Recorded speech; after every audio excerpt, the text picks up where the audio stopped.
안녕하세요. 이번 시간에는 사진 자료로 드로잉 하기를 알아보겠습니다.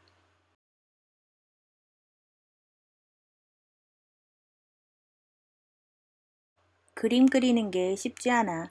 사진 대고 그려야지. 물론 사진 자료를 사용하는 것은 반칙도 불법도 아닙니다. 좋은 작품을 위해 필요하다면 적극적으로 활용할 수 있습니다. 하지만 사진 자료를 이용하는 것은 결코 쉽지만은 않습니다. 사진과 만화 모두 3차원을 2차원으로 표현한 것인데요.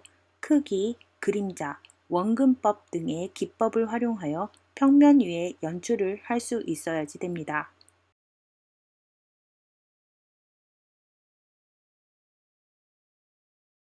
첫 번째로 사진을 찾아보세요. 이야기를 하는데 필요한 포즈가 있는 사진을 찾아보세요. 몸이 움직이고 뒤틀릴 수 있는 방법은 아주 많지만 그것을 그리는 방법은 무궁무진합니다. 이 사진은 키가 크고 신체적으로 힘이 센 한 남자가 펀치를 하는 모습입니다. 낮은 각도의 샷으로 한층 더 키가 크고 당당한 모습으로 연출이 되었습니다. 감정적인 관점에서는 두 개의 광원을 가진 기준 사진은 그 인물의 드라마, 깊이, 느낌을 더해줍니다.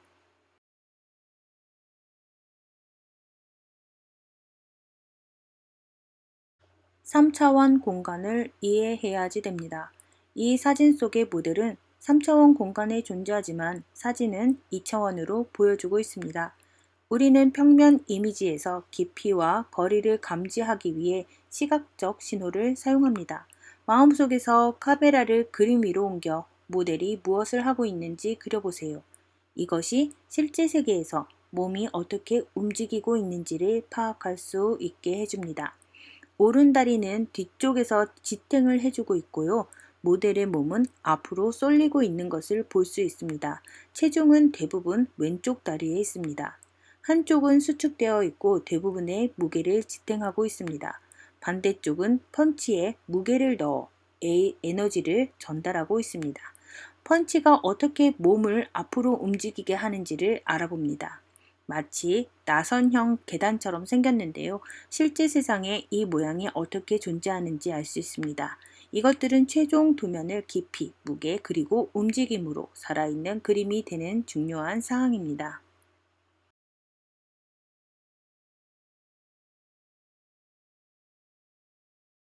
사진과 그림을 함께 비교해 보겠습니다. 1번 주먹은 원래 위치에서 가장 멀리 이동한 신체의 일부입니다. 2번 머리와 어깨가 몸통을 이끕니다. 쭉 뻗은 팔 때문에 원래 위치에서 어깨가 꺾여 있습니다. 엉덩이와 각도가 어떻게 다른지를 주목하세요. 세 번째, 엉덩이는 직선으로 그리고 시작 위치에 가깝게 있습니다. 출발 위치에서는 엉덩이가 몸의 무게를 지탱하고 있지만 여기서는 모델의 왼쪽 상단 허벅지와 왼쪽 무릎으로 무게의 이동이 이루어져 있습니다.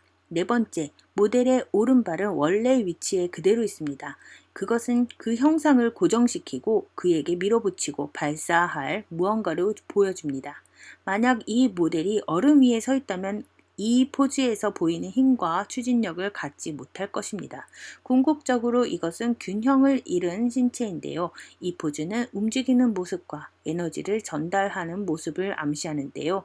이것은 만화 예술가들이 그릴 수 있어야만 하는 것입니다.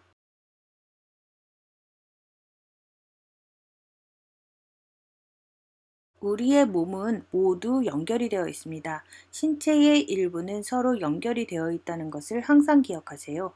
한 부분이 움직이면 다른 부분에 영향을 미칩니다. 몸이 안정되고 고줄 때는 척추는 곧고 어깨와 엉덩이는 수직입니다.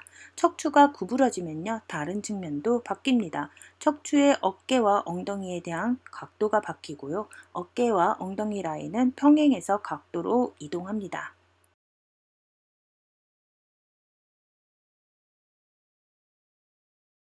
좌측 그림은 몸이 자연스럽게 정지된 상태로 우측에 무게중심이 있으며 똑바로 서 있습니다. 그때가 몸의 균형이 가장 잘 잡힐 때입니다.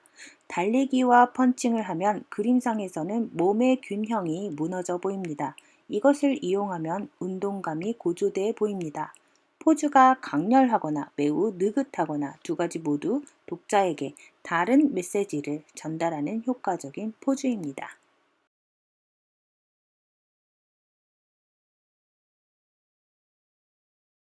다시 그림으로 돌아와서 신체를 단면으로 나누어 봅니다. 몸의 모든 부분은 무게와 부피가 있습니다. 간단한 선으로 그림을 스케치해서 그림을 시작해 보세요. 엉덩이와 어깨를 그릴 때 3D 공간을 상상해 보세요. 두 번째 단계에서 설명한 것처럼 자체 토크와 나선형을 살펴봅니다. 뒷다리와 엉덩이가 함께 회전하는 방법과 같은 다른 해부학적 단서를 찾아보세요. 엉덩이와 다리는 구부러지고 움직일 수 있지만 해부학과 역학은 모든 수치에서 비교적 일관성을 유지할 것입니다. 즉, 다리가 엉덩이의 뼈 구조 내에서 움직일 수 있는 방법은 매우 많습니다. 각 신체 부위가 다른 실린더 위에 쌓인 실린더라고 상상한 다음 실린더를 그립니다.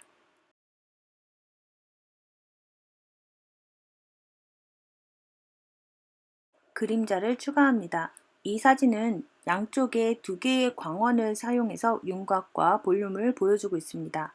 뼈는 구조를 더하지만 근골은 복잡한 그림자를 만듭니다. 뼈는 완벽하게 고달있지 않다는 것을 기억하세요. 자로 뼈의 자연스러운 곡선을 드러내고 이 지식을 이용해 보다 현실적인 그림자를 만들어냅니다.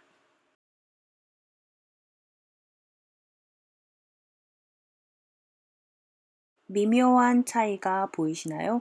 정강이 뼈가 완전히 곧지 않다는 것을 주목하세요. 약간의 자연적인 곡선이 있습니다. 이렇게 하면 음영도 커브가 됩니다. 이와 같은 세부 사항에 주의를 기울이면 예술이 한 차원 더 현실주의적으로 바뀌게 됩니다.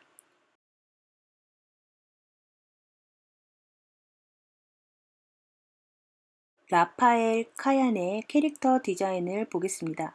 어떻게 캐릭터 디자인을 시작하고 디지털로 완성하는가를 보여주고 있습니다. 이 샘플웍에서는 모델들이 캐릭터에 맞게 신나는 포즈를 제공하고 있습니다. 모델은 가상생물의 세부 정보를 표현하는 연기자라고 생각하시면 되겠습니다. 이 샘플에서 완성된 작품은 컨셉 드로잉, 즉 영화 제작자나 만화책 편집자에게 제한된 캐릭터가 어떻게 보이는지 보여주는 그림입니다.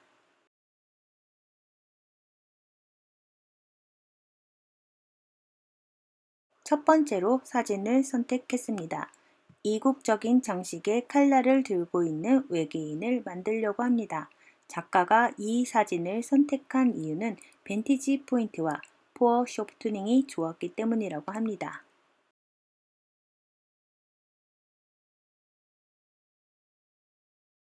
두 번째로는 연필 스케치를 합니다. 작가는 파커 듀오폴드라는 샤프 펜슬을 사용했다고 하는데요. 작가마다 선호 도구는 다들 다릅니다. 참고만 하세요. 대략적인 그림의 비율을 잡아줍니다. 이 단계에서는 집중을 요합니다. 바깥쪽으로 직선 라인을 그려서 앵글과 균형이 맞는지를 조정합니다. 다음과 같은 장력 지점을 연결할 수 있습니다. 팔꿈치, 무릎, 그리고 손끝, 그리고 발 같은 것들입니다.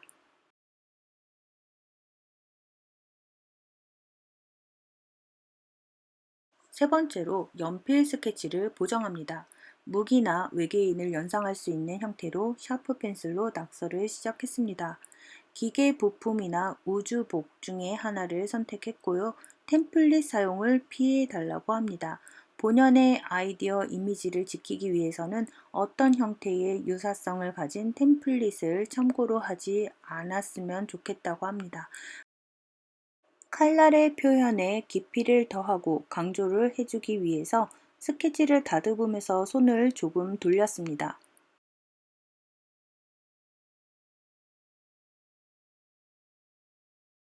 중간 과정의 실루엣을 한번 체크해 봅시다. 흑백의 실루엣을 통해 공백을 체크하시고요. 균형과 공간의 디자인이 한눈에 보이는 것을 볼 수 있습니다. 이 과정은 캐릭터의 동작을 명확하게 이해할 수 있도록 도와줍니다.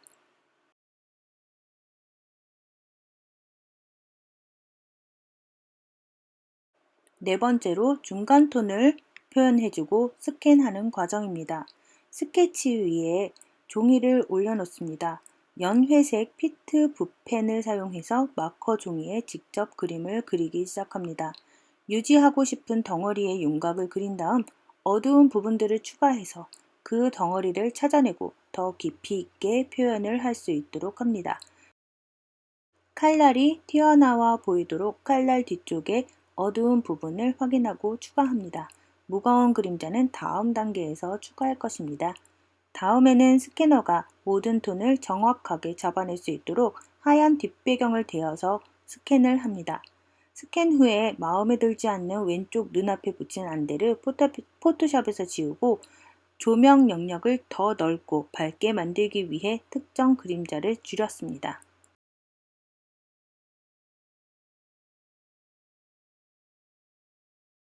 다섯 번째로 그림자를 추가한 후 또 스캔을 합니다. 마커를 사용해서 깊이 있는 그림자 영역을 추가해주고 스캔을 하는데요.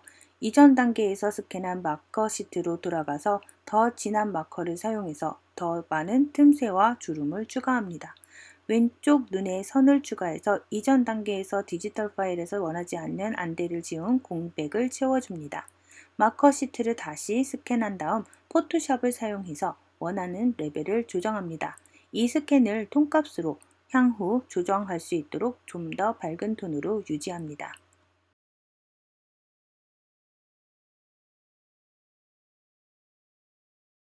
여섯 번째로 스캔 이미지를 결합할 것입니다. 다섯 번째 단계의 스캔을 복사해서 네 번째 단계의 스캔의 새 레이어에 붙여 넣습니다. 새 레이어를 곱하기 모드로 설정하고 불투명도를 50에서 60% 사이로 변경합니다.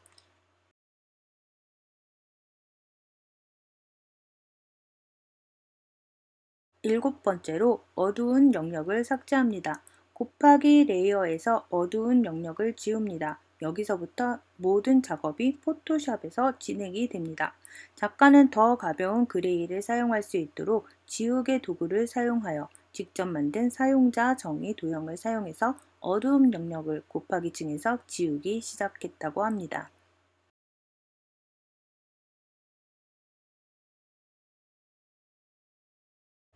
여덟 번째로 텍스처와 톤을 추가합니다.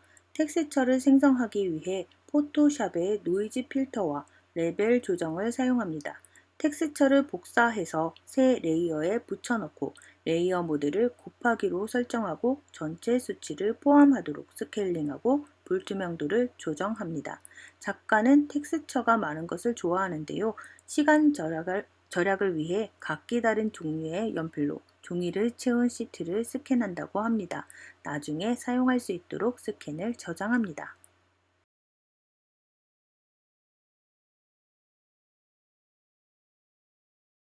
마지막으로 컨셉 드로잉을 완성합니다. 포토샵에서 맞춤 브러쉬 모양을 만들고 지우개 도구와 함께 사용해서 텍스처의 많은 부분을 지우고 최종 이미지를 공개합니다. 이렇게 하면 도면이 빠르게 질감을 느낄 수 있다고 합니다. 이 컨셉 드로잉은 깨끗한 표면을 원했던 것이 아니라 마모된 부분이 있는 환경과 우주복을 원했습니다. 캐릭터에 대한 설정을 부각하기 위해 다른 톤 이미지에 붙여넣은 다음 멀리 사라지도록 붙여넣었습니다. 지우개 도구와 더 큰 봄 모양을 사용하여 그림 위에 회색 톤을 많이 제거한 다음 바닥에 수직 줄무늬를 추가했다고 합니다.